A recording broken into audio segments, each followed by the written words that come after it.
In November 2013, the typhoon Haiyan hit the Philippines as one of the strongest, probably even the strongest tropical storm ever to make landfall in recorded history.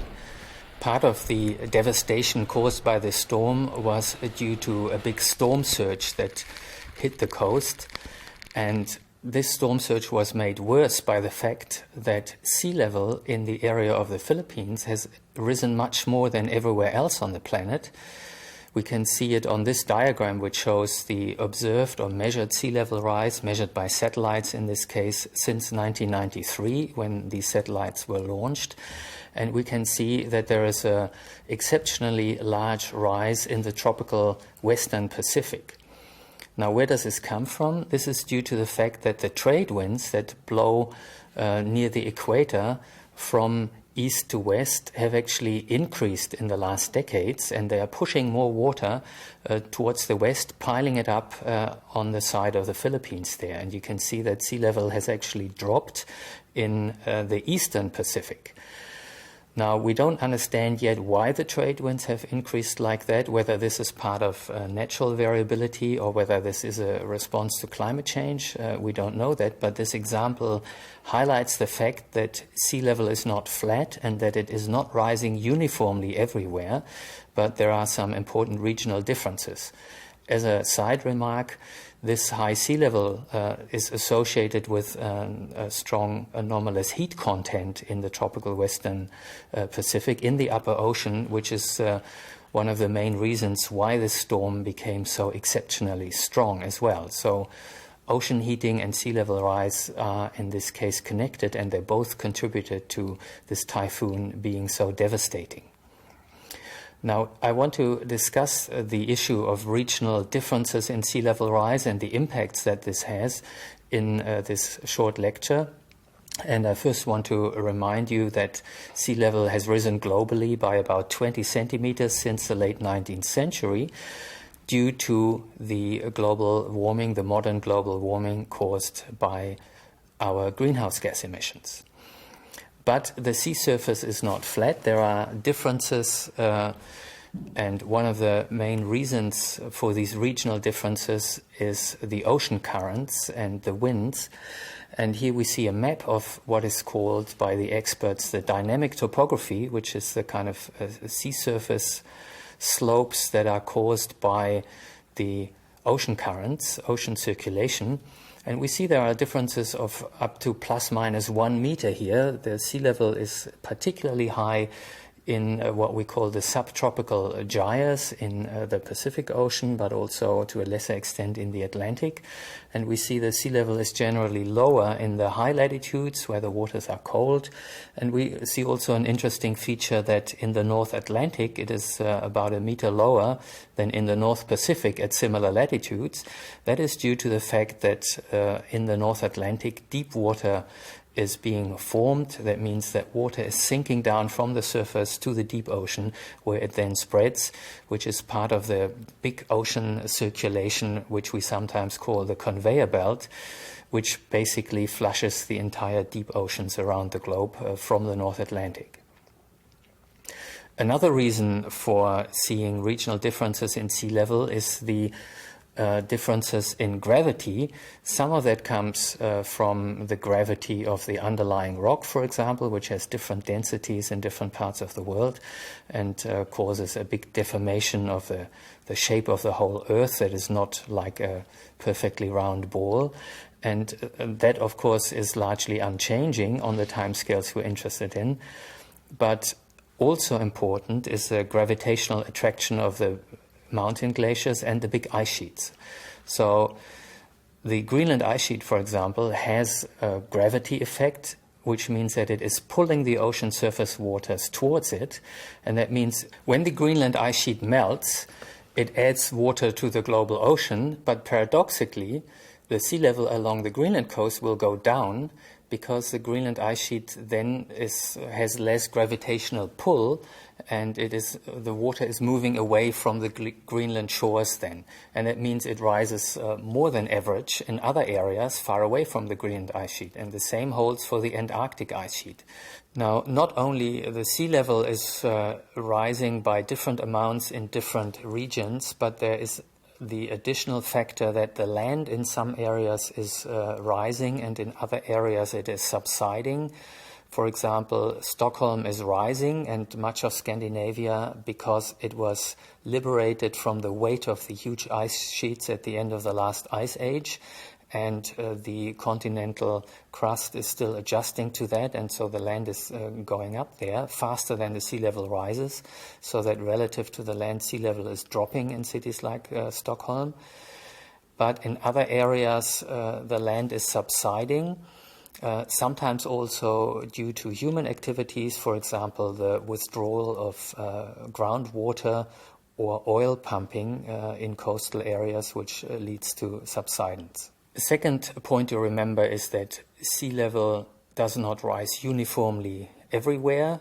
There is natural variability superimposed on the global warming trend, but even global warming will not raise the sea levels by the same amount everywhere, but rather it will be raised a bit more in the tropics and subtropics and less in the higher latitudes due to the loss of ice from the continental ice sheets and their gravitational effect.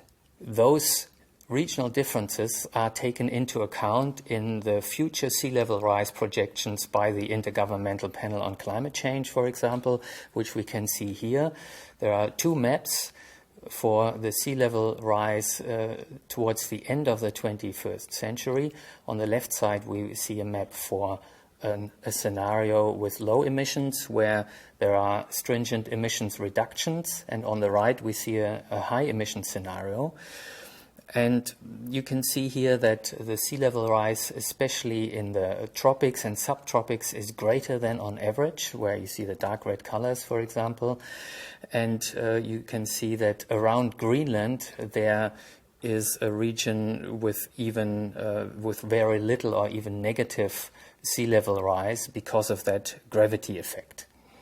Another way to look at this is when we make a curve of sea level rise along different coastlines in the different ocean basins here, as it depends on latitude, and you see a kind of a hump shape where in the middle the sea level is higher. That is the increase in sea level rise in the tropics, which is above the global average value. The black line here is a global average value, whereas in high latitudes, especially in some areas near the big ice sheets, you have a sea level increase that is almost zero, or at least well below the global average. And these regional differences in sea level rise need to be taken into account, of course, when we look at the impacts of sea level rise. Among these impacts of sea level rise is coastal erosion that can imply, for example, the loss of coastal ecosystems like salt marshes or the loss of beaches. For example, also turtle nesting beaches, which has an impact on biodiversity. Among the impacts is also the saltwater intrusion into freshwater aquifers, so that freshwater reservoirs near the coast that are used for drinking water by many cities and rural populations get infiltrated with saltwater and therefore become unusable. But the worst impact of sea level rise is probably the greatly increased danger of coastal flooding. This is shown in this diagram from the IPCC report, which shows by what factor the frequency of flooding is increased at different locations due to a medium scenario of sea level rise. And we see this is quite a very large factor. The big circles have an increase by a factor of 1,000, so you get 1,000 times as often you exceed a certain flooding level than in an unchanging climate. And the triangles are areas where this factor is even larger than 1,000.